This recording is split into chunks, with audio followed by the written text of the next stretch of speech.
hope you're ready. Welcome to the Closing Beat, everybody. I'm Dustin Tibbetts, financial advisor with Jazz Wealth. I put a few more towels up today. Some of you might need them. Aggressive down day in the stock market. We're going to cover it all, of course, the good, the bad, and the ugly. But the point is, if you're one of our customers and maybe this scared you a little bit today, I understand. Let me know. I'll send you one of these towels so that you know the stats. We do a good job educating our customers as to what to expect when the markets fall. How long should they fall? How long until they recover? All that great stuff. We spend a lot of time on that. And our Wine and Wealth class is actually on Thursdays. And tomorrow night, which is Thursday, we are going to do our class for customers. It's on our website. If you are one of our customers, you will see the email in your inbox tomorrow. We're going to cover this stock market in great detail. I just cover the surface here every day for you, let you know what's going on day to day. But for that broader picture, that's tomorrow. Also, if you happen to have a stock that you're invested in and you just have questions, I can get really specific in those classes, unlike what I can do out here. But you guys are here now, so let's go over the stock market today. Let's talk about what we got. I'm going to switch the screen. We're going to dive right into it. You got the S&P 500 breaking through support. Look, we're going to cover a few things. We're going to cover technical, fundamental, and political. Now, well, to be fair, let's talk about this. Normally, the stock markets move on fundamental analysis, what is expected from companies in the future. We saw a lot of that today. Stocks and the markets also move on technical analysis, meaning, traders say at a certain point, I'm no longer willing to invest. I will take my stop loss or I will take my profits. Or they believe at a certain point that a stock or a particular market will continue to fall or rally or whatever. They use charts. And so we use a combination of both here so that you know what to expect. There's also political movements, which are sort of annoying. It's like overnight comments from the president or China or something that may or may not have a fundamental impact on the market, but it could blow through some technical levels. So you got those three areas to look for in the markets. And today, really, Washington was kind of out of it. A little Fed speak here and there, a couple things going on, but nothing that really dominated. Everybody was focused on fundamentals as well as technicals. So if we look at the S&P 500, technically breaking through the uptrend. Very consistent here. What you got is a breakthrough on heavy volume, aggressive selling, although not panic selling. It was sort of consistent throughout the whole day. And what that means is 2600 could very likely be the next area, the next technical area that people look that's interesting. Now, if the markets happen to fall there, you hope it happens like that. It'd be great if we have another one of those little weak rallies like we saw last night. If you happen to watch the markets overnight, the Chinese markets, the US futures, things like that. We had a weak little rally last night at early morning, 1, 2 o'clock in the morning.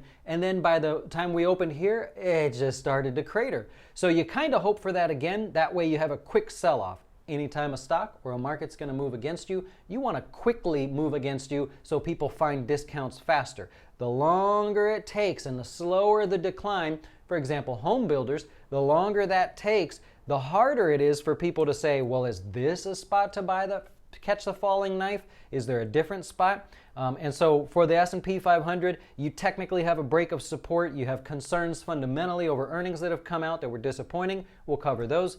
And you really have a little bit of another 1% or so to the downside that this thing could fall closer to 2% before you see any real support. We'll call it 1% for now, because there's a lot of little areas in there. If we look at the Nasdaq, that was your worst performer of the day. That one got hit really hard and broke through support, broke through the 200-day moving average. Like we said yesterday, the move yesterday didn't really convince the short-term traders that was going to hold, that area was going to hold. So we made that comment that you'd really like to see a little more from that. We didn't get it yesterday. Today, people go, well, forget it. I'm just going to sell.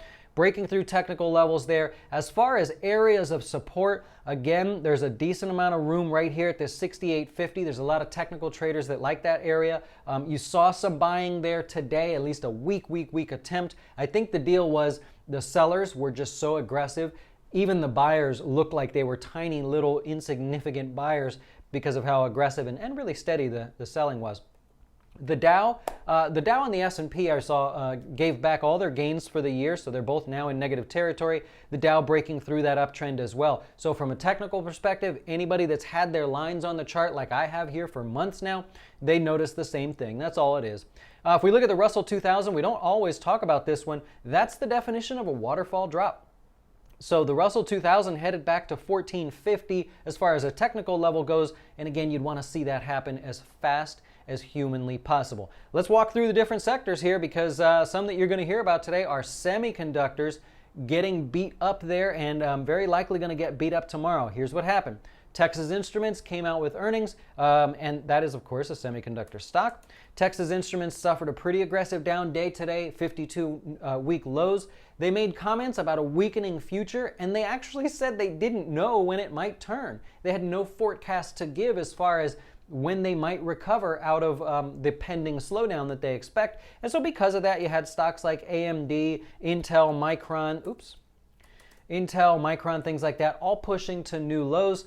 Add insult to injury, or whatever the phrase is, AMD, huge decline after hours. So the stock closes down, check this out, stock closes down 9%, loses another 20% after hours, down to 1850. When you wake up tomorrow, the stock will be somewhere around here. At the moment, it's trading in this little tiny range, which happens to be a little bit of support on the charts, but don't be surprised if you see it push a little bit lower into that 200-day moving average.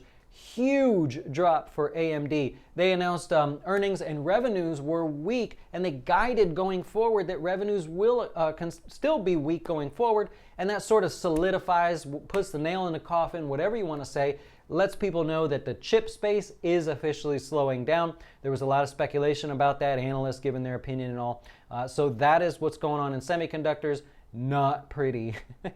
Not pretty at all. Okay, banking stocks. Those are also going to be in the news here as well. You got your large bank stocks, your regional bank stocks, all in a lot of trouble. You got the big bank stocks, or the XLF, you should see on the screen there, down to new 52-week lows today. Again, there's room for that to fall. There's a lot of excess volume on the sell side there that'll continue to push that down. However, you want it to go like it's going now. See how aggressive and sharp this is to the downside?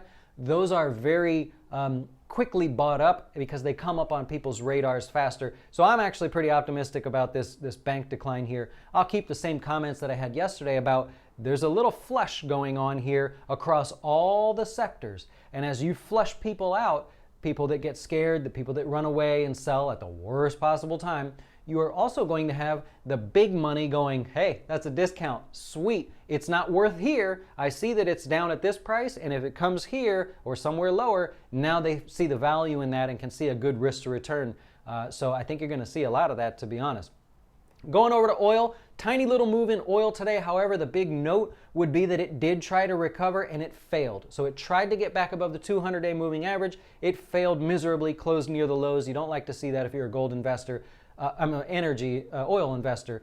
Gold holding up near highs there, got a lot of volume sort of built up at those highs. There's a lot of people willing to buy there. Need a little push higher for that to keep going. And so something we'll keep an eye on. Back to financials real quick. These are the regional banks. These are your regional banks like PNC and Regions Bank and things like that. If you ever heard of those names, they are absolutely getting crushed here in a waterfall drop kind of way. I'll make the same comments I did about the home builders. Don't you kind of think that that's a discount there? I mean, I'm not telling you what to buy or sell, but like those home builders, don't you like a good discount? I don't know. I look at that and I get a little excited because I think, man, from high to low, we're at 21%. No, not from high to low. From recent high to low, we're at 21%. If we go from the high of the year to the low, of course, it's going to go over there. You got 30% declines. 30% discount. It's not Black Friday yet, but if you like discounts, 30%, given where we've been in the stock market, that's sort of interesting. I don't know. It's kind of my thing there. Metals and mining stocks down 4%. Those are new lows. Energy stocks breaking a new lows aggressively, by the way. Home builders gave back what they made yesterday, still stuck there near those lows. You got healthcare stocks. Remember, healthcare stocks was a fundamentally strong area and still is, by the way. However, this sell-off, even though it's not as bad as some of the other areas of the market, is coming right back into a technical support area. People like that. We'll go into the transports today. You had earnings from UPS. UPS earnings came out, didn't help anybody. Revenues weak. They had a lot of good things to say, but revenues came in weaker than expected. And remember what I said before earnings started, this earnings season, revenue was going to be the focus. Like I said, I'm not an I told you so guy. I told you before earnings started, just to give you an idea of what to watch. You'll get good at this over time if you know this earnings season is focused on politics, tariffs, earnings per share, margins, whatever it is. You get a feel for that ahead of time. So transports aggressively to the downside. You almost can't find a sector that has sold off aggressively. Here's consumer discretionary stocks. Of course, they're selling off. You got Mexico, emerging markets, all of them lower. REITs held up. Actually, REITs about 1 1/3% higher today. Anything real estate related. And of course, the natural progression, consumer staple stocks. Money's been moving into there little by little. That sector's pretty much held up. And actually, if you go look through, should we do it? I got time. Let's go through it. If you look at the Dow, your best performer today, consumer staple stock. That'd be Procter & Gamble up 2.6%. You got Coke in there as well. Coke was up almost 1%. And then I happened to see Pepsi earlier today. Pepsi had a good day, 2.5% gain on the day. So that's consumer discretionary. And here we go. I've got a whole long list here. Bear with me. If you have a question, you can ask. FANG stocks, your big tech names, all getting punished aggressively. 5.4% on Facebook. Apple down 3.5%. However, it's stuck near those highs. Apple's actually holding up there pretty decently. Amazon down 6%. You ready for this? Netflix down almost 10%. They're raising a bunch of money. Remember the billions we talked about the other day? Not the show, by the way. The money that they're raising. They need the money to produce this content. Horrible, down 10%. So your big tech names as a whole, what that lets you know is that you've got people going after all areas of the market. I've been slowly pointing out the different areas of the market that have been weak. Now you can look at the stock market as a whole, go through all the sectors and everything. Basically, everybody's getting punished. That's the start of a flush, by the way. That's the start of people throwing in the towel because they can't handle it anymore. If you're a long-term investor, you love it. If you're a short-term trader, you get in there and get to work. You shouldn't be watching this right now. You should be looking for the next great trade. Okay, Tesla earnings after hours. We got a ton of earnings actually. So Tesla still around 330, yeah, 325. They got a conference call coming up. It's going to be at 6:30 tonight, by the way. It's a little bit late. So you got the stock higher after hours. It's currently trading about 325, 327, wiggling around in this area right in here. And they blew it away. They did great. Now there's still couple things we're going to want to see on the conference call, but they really blew it away. And I'll ask you, remember yesterday we talked about the guy that was the most bearish guy on Tesla. He was short. He had nothing good to say about Tesla. He's actually suing Elon Musk and Tesla for what he did before. And then yesterday he goes, nah, I'm bullish. I got out of my short, completely flipped long. I love the company. Everything's great. These guys are awesome. He went all over TV saying this stuff. Where'd he get his information from? Why is nobody asking that question? Yet 2 days ago, he was the most bearish guy ever on the planet for Tesla. And then 1 day ago, he goes, ooh, earnings are coming up. I'm long now. I enjoy everything. That guy made millions and millions of dollars from Citron Research. Unbelievable. Ford. So Ford's a little higher after earnings. It was down 4% today. It's going to need a little bit more than that to kind of recover. The car stocks, if you're in that space, Ford, General Motors and such, those have all been really beaten down. We need something good from these car makers. If you happen to be invested in that space, they've been really beaten up there. Visa, there you go, beat on earnings. Payment volumes higher by 11%. If you want to look at like a fundamental sort of analysis here, payment volumes, meaning people swiping their cards, up 11%. That tells you something about the consumer. The consumer is still willing to take on debt, even at these slightly higher rates. So fundamentally, that might be something to look at with the economy. When somebody says the economy's going to hell, you go, well, maybe, but you know, payment volumes were higher than expected. People are still swiping what is, I believe, the #1 card on the planet. Whirlpool, they had earnings. This is a tariff stock, so I thought I'd focus on this. These guys are raising their prices. They got higher material costs. However, they were still able to beat on earnings, and they feel they can raise prices without messing up anything. We talked about AMD, Union Pacific. They reported, that's the transport, by the way. Union Pacific's a railroad. They're going to cut 475 jobs, 200 contractor jobs. They are scaling back. So this company sees weakness as well, and they're just being proactive. So the stock was down about 2.5% today. Back to retail, Target, free 2-day shipping for the holidays. They're trying to compete with Amazon. I don't know. That's not really a stock analysis, but free 2-day shipping if you want to buy from Target. Well, they're calling themselves Target now, by the way. That's the old saying everybody used to say, and Now Target has adapted it. Dunkin' Donuts revamping their espresso menu a little bit. They're trying to go after Starbucks a little bit. I don't like it. Investors didn't like it. It's not good enough.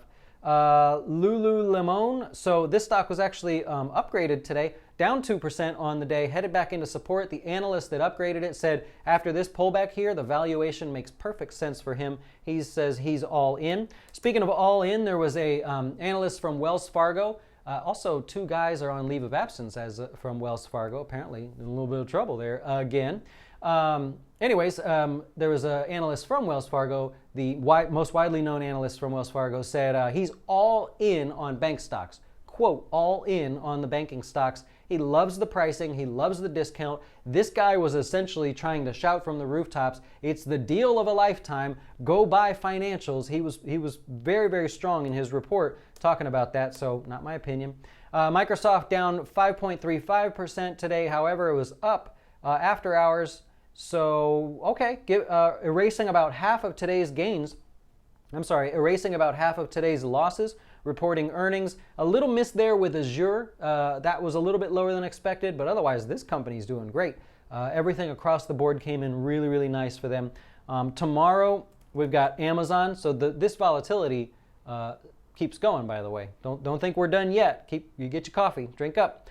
We got Amazon tomorrow, Alphabet tomorrow, Google tomorrow, Intel tomorrow. Intel's going to be an important one. Merck tomorrow in the healthcare space there. Comcast isn't really doing a whole lot there. Budweiser, no longer an American company, and Philip Morris. Remember Altera. Remember we had Philip Morris report their earnings the other day, and they did quite well. So, wow. There we go. So we got a lot going on there. Boeing, did I cover Boeing? I think I mentioned Boeing. No, I didn't mention Boeing. That was the one that earlier today actually tried to help support the Dow. Everybody woke up today and goes, the market's up. What's going on? Oh, Boeing, they're doing great. Actually, Boeing's doing really well and had a lot of good things to say going forward. I made some notes. I always make some notes. Healthy profits from the previous quarter, strong sales, strong revenue, higher than expected overall quarterly profit, and they actually raised their forecast for the rest of the year. So Boeing doing really well, yeah. Would you consider Tesla a good long-term investment? Is the guy you mentioned, Jim Chanos? Well, that is not the guy. Citron. Not Jim Chanos. Believe it or not, there was a guy more bearish than him. Jim Chanos ain't going to be on TV for a while. If he's still short, he probably won't go talking about it too much. Selling off is not really crashing. They're going back down to, yeah, good point, financial investors. So what we saw today and what we have seen, maybe minus the Russell, we could argue the Russell's that's more of a you know what you're doing. You know that's more of a waterfall drop. But basically the stock market sell-off has been a little faster than most people want, I think because of earnings season and of course interest rates. You got midterms coming up as well. But essentially it's just a pullback. We haven't reached a point where you could say, oh my God, it's a crash or get all panicky. Even today, if you look at the chart over here, I made it a habit to post these over the last couple of days because on the weekdays, you just see consistent selling. And what that really means is, and let me show you real quick because this is something really, really cool you could pay attention to. How do you know when to panic and when not to panic? So if I go back to the S&P 500, just briefly, did I mess it up? No, we got it. If I go back to the S&P 500, take a look at where the market was, right at a very, very important technical area. We got fundamentals coming out with our earnings and everything. We had really no political news, and so investors focus on technicals.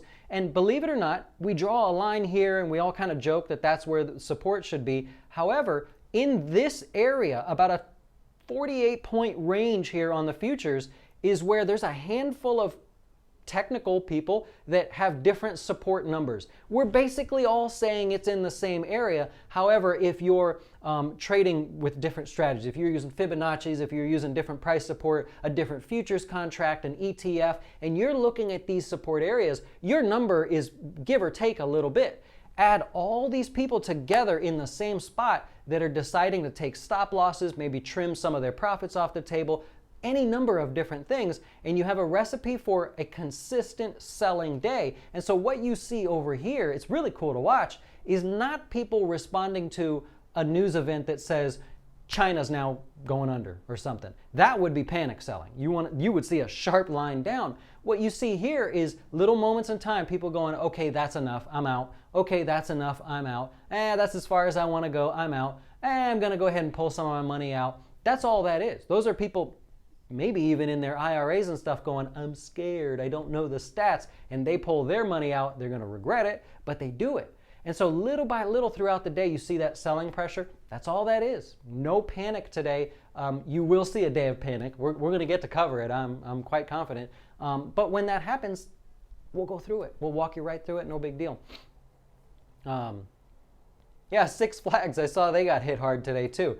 So Six Flags, I didn't grab the news event on that one. That was earnings, but it was something about their costs or something. I'm sorry, I didn't catch that one. There was so many of them for me to look at. Chan's happy about Tesla. Nice, nice, nice. Sirius, yeah, they reported earnings as well. I didn't put that on my list today. It's kind of one of those, normally it's not that exciting. They reported earnings there. They didn't add enough. I thought I did put that on there. They didn't add enough subscribers. It was like 198. They did add 198,000 subscribers. I'm sorry, I didn't grab that one today. Nice. Yeah, Ford. That's it. Yeah, just following trends there. So that's really all I have for you.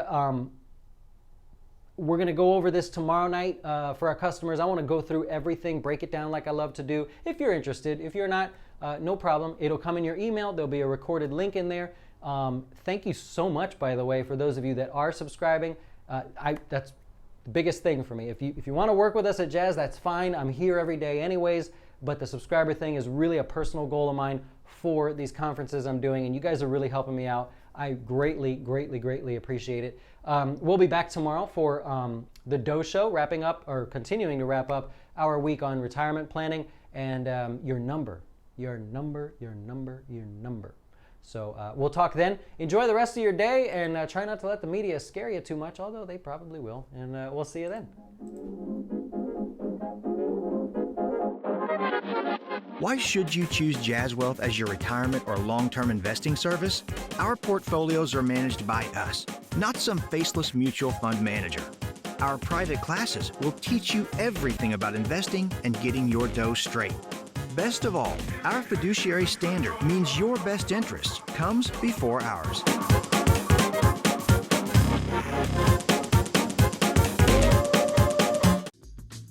Hey, wait! Before you go watch one of our other great videos, have you had a chance to see our new Fin Tips videos? They focus on one topic at a time, covering investing, personal finance, and anything that can quickly help you with your dough. Best of all, we'll keep it real short, because we know time